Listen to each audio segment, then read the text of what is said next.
السلام علیکم ورحمۃ اللہ وبرکاتہ حامدا و مصلیا اما بعد۔ ناظرین کرام، آج کے درس کا موضوع ہے کیا ہم چاہتے ہیں کہ اللہ ہماری اور ہمارے گھر والوں کی حفاظت کرے؟ اور آج کل کے دور میں کون نہیں چاہے گا کہ اللہ اس کی اور اس کے گھر والوں کی حفاظت کرے؟ تو ناظرین کرام، اگر آپ یہ چاہتے ہیں کہ اللہ آپ کی حفاظت کرے، اللہ آپ کے گھر والوں کی حفاظت کرے، تو پھر حدیث سنیے اور اس حدیث کے اوپر عمل کیجئے۔ ابو داؤد حدیث نمبر 2494 کی یہ صحیح روایت ہے۔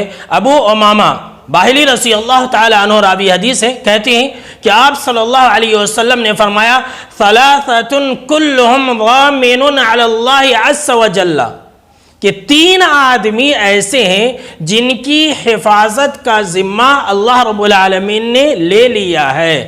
اللہ کے نبی اکرم و مکرم صلی اللہ علیہ وسلم نے فرمایا، پہلا وہ انسان جو اللہ کے راستے میں جہاد کرنے کے لیے نکلا، اللہ ایسے مجاہد کی حفاظت کرتا ہے۔ اگر وہ شہید ہو جائے تو اللہ اسے جنت کے اندر داخل کر دے گا، ورنہ اللہ رب العالمین اسے مال غنیمت اور بہت سارا جہاد کا جو اجر و ثواب ہے اس کو دے کر کے اسے واپس لوٹاتا ہے۔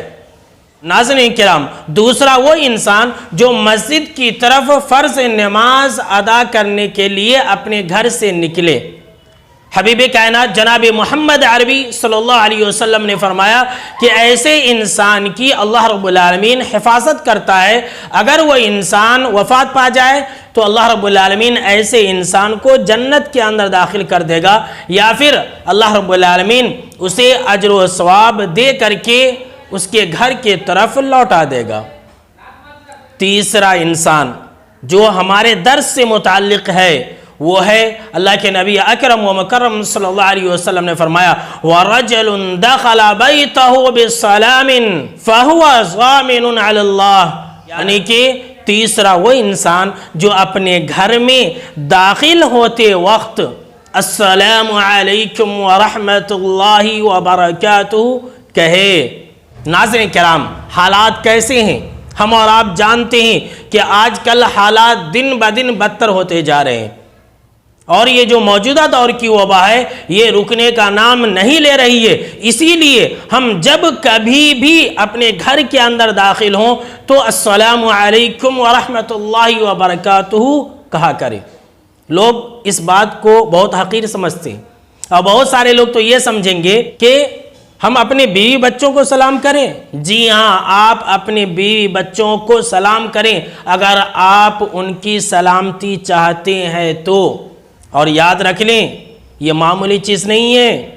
اللہ رب العالمین نے قرآن مجید کے اندر اس چیز کا ہمیں حکم دیا ہے۔ فرمایا اللہ رب العالمین نے فَإِذَا دَخَلْتُمْ بُيُوتًا فَسَلِّمُوا عَلَىٰ أَنفُسِكُمْ تَحِيَّةً مِّنْ عِندِ اللَّهِ مُبَارَكَةً طَيِّبَةً، سورہ نور آیت نمبر 61 کی یہ آیت ہے۔ یعنی کہ اس آیت کا مطلب یہ ہے کہ اے مسلمانوں، جب تم اپنے گھروں کے اندر داخل ہونے لگو تو سلام کر لیا کرو، اور یہ سلام تحیۃ من عند اللہ رب العالمین کی طرف سے ایک مبارک اور بابرکت گفٹ اور تحفہ ہے۔ اللہ رب العالمین کی طرف سے یہ تمہارے لیے دعائے خیر ہے۔ اللہ اکبر کبیرہ۔ ناظرین کرام، ہم اور آپ اپنے اپنے گھر والوں کو کتنی بڑی بھلائی سے محروم رکھ دیتے ہیں، سلام کر کے نہیں داخل ہوتے ہیں۔ لہٰذا اگر ہم اور آپ اس مبارک تحفے کو حاصل کرنا چاہتے ہیں، اللہ رب العالمین کی طرف سے اس دعائے خیر کو لینا چاہتے ہیں، تو آج سے ہی السلام علیکم ورحمۃ اللہ وبرکاتہ کہہ کر کے گھر کے اندر داخل ہو۔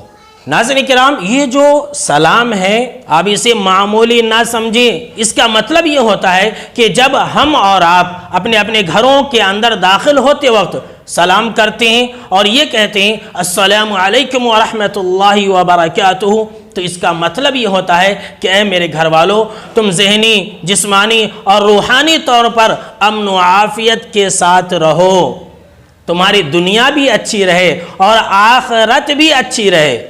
تم موجودہ دور کے ہر وبا سے، تم ہر پریشانی سے اللہ رب العالمین کے امن و امان میں رہو۔ ناظرین کرام، امام راغب اصفہانی رحمۃ اللہ علیہ فرماتے ہیں کہ السلام علیکم ورحمۃ اللہ کا معنی یہ ہوتا ہے کہ تم ہر طرح کے ظاہری اور باطنی آفات اور مصیبت سے محفوظ رہو۔ اللہ اکبر۔ تو ناظرین کرام، اگر ہم اور آپ اس سنت کو اپنا لیں گے اور اللہ رب العالمین کے اس حکم پر عمل کرنے لگیں گے تو اس کا مطلب یہ ہوگا کہ ہم اپنے گھر والوں کو ہر وقت یہ دعا دیں گے کہ اے میرے گھر والوں، اللہ رب العالمین تمہاری ہر آفت اور مصیبت سے حفاظت کرے۔